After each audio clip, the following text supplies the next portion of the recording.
इस देश की जनता ने जनादेश दिया है और इस देश की जनादेश है कि आप वहीं बैठिए और तर्क खत्म हो जाए तो चीखते रहो, चिल्लाते रहो। कल यहाँ बालक बुद्धि का विलाप चल रहा था। आदरणीय सभापति जी, मैं कुछ लोगों की पीड़ा समझ सकता हूं कि लगातार झूठ चलाने के बावजूद भी उनका घोर पराजय हुआ। 24 के चुनाव में कांग्रेस के लिए भी इस देश की जनता ने जनादेश दिया है और इस देश की जनादेश है कि आप वहीं बैठिए,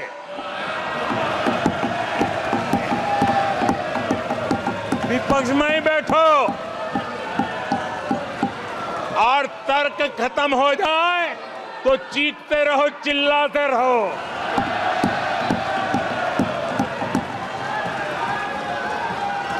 आदरणीय सभापति जी, कांग्रेस के इतिहास का ये पहला मौका है जब लगातार तीन बार कांग्रेस 100 का आंकड़ा पार नहीं कर पाई है। कांग्रेस के इतिहास में ये तीसरी सबसे बड़ी हार है।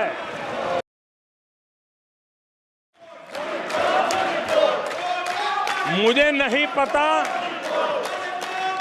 कि कांग्रेस के जो साथी दल है उन्होंने इस चुनाव का विश्लेषण किया है कि नहीं किया है।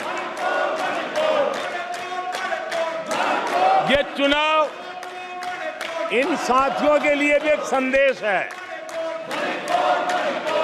आदरणीय सभापति जी, अब कांग्रेस पार्टी 2024 से एक परजीवी कांग्रेस पार्टी के रूप से जानी जाएगी। 2024 से जो कांग्रेस है वो परजीवी कांग्रेस है और परजीवी वो होता है जो जिस शरीर पर उस शरीर के साथ रहता है, ये परजीवी उसी को ही खाता है। कांग्रेस भी जिस पार्टी के साथ गठबंधन करती है उसी के वोट खा जाती है और अपनी सहयोगी पार्टी की कीमत पर वो फलती फूलती है। हमने कल सदन में यही बचकाना हरकत देखी है। कल यहाँ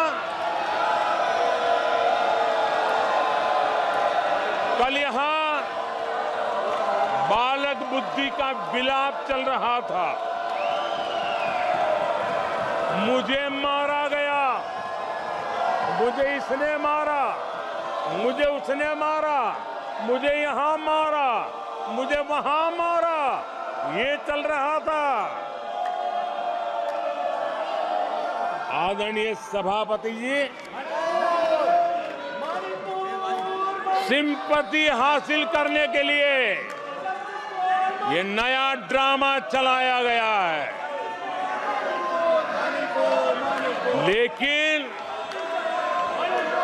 देश ये सच्चाई जानते हैं कि ये हजारों करोड़ रुपए उसकी हेराफेरी के मामले में जमानत पर बाहर है।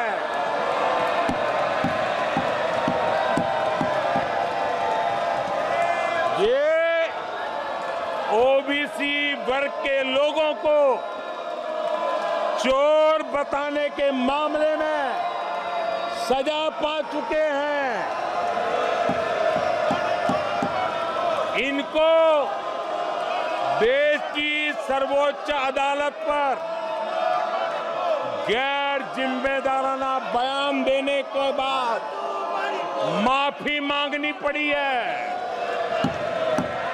इन पर महान स्वातंत्र सेनानी वीर सावरकर जैसे महान व्यक्तित्व का अपमान करने का मुकदमा है। इन पर देश की सबसे बड़ी पार्टी के अध्यक्ष को हत्यारा कहने का मुकदमा चल रहा है। इन पर अनेक नेताओं, अधिकारियों, संस्थानों पर झूठ बोलने के गंभीर आरोप है और वो केस चल रहे हैं। आदरणीय सभापति जी, बालक बुद्धि में ना बोलने का ठिकाना होता है और न ही बालक बुद्धि में व्यवहार का कोई ठिकाना होता है। और जब ये बालक बुद्धि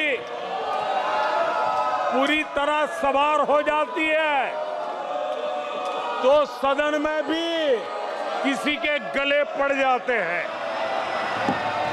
ये बालक बुद्धि अपनी सीमाएं खो देती है तो सदन के अंदर बैठ करके आंखें मारते हैं, आंखें मारते हैं। इनकी सच्चाई आदरणीय सभापति जी अब पूरा देश समझ गया है। इसलिए आज देश इनसे कह रहा है तुमसे नहीं हो पाएगा। गंभीर बात है कि आज हिंदुओं पर झूठा आरोप लगाने की साजिश हो रही है, गंभीर षड्यंत्र हो रहा है।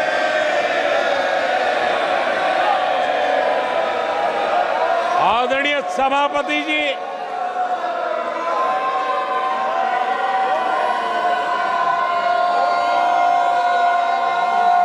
आदरणीय सभापति जी,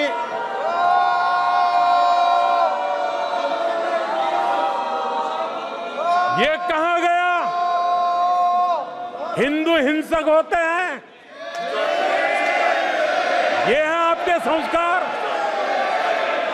ये है आपका चरित्र, ये है आपकी सोच, ये है आपकी नफरत इस देश के हिंदुओं के साथ। ये करने में आदरणीय सभापति जी, ये देश शताब्दियों तक इसे भूलने वाला नहीं है।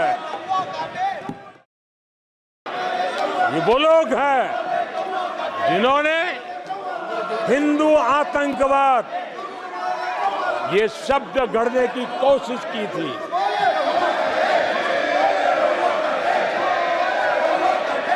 इनके साथी हिंदू धर्म को उसकी तुलना डेंगू, मलेरिया ऐसे शब्दों से करें और ये लोग तालियां बजाएं, ये देश कभी माफ नहीं करेगा। ईश्वर का हर रूप दर्शन के लिए होता है।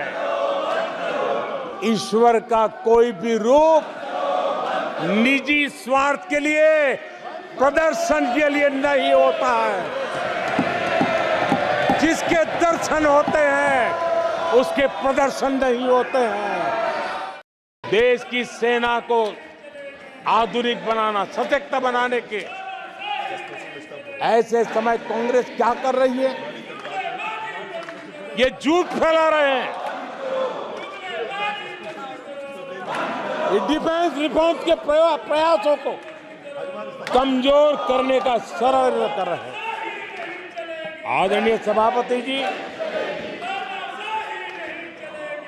दरअसल कांग्रेस के लोग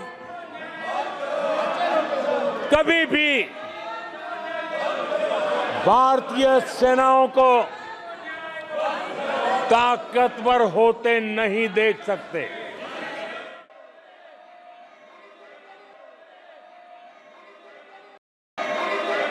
आदरणीय राष्ट्रपति महोदय ने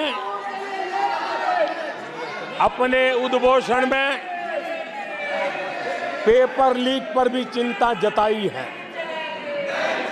मैं भी देश के हर विद्यार्थी को, देश के हर नौजवानों को कहूंगा कि सरकार ऐसी घटनाओं को रोकने के लिए अत्यंत गंभीर है और युद्ध स्तर पर हम अपनी जिम्मेवारियों को पूरा करने के लिए एक के बाद एक कदम उठा रहे हैं।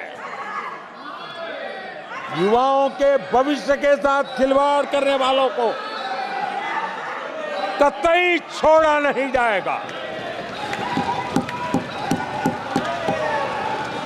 नीट के मामले में पूरे देश में लगातार गिरफ्तारियां की जा रही है।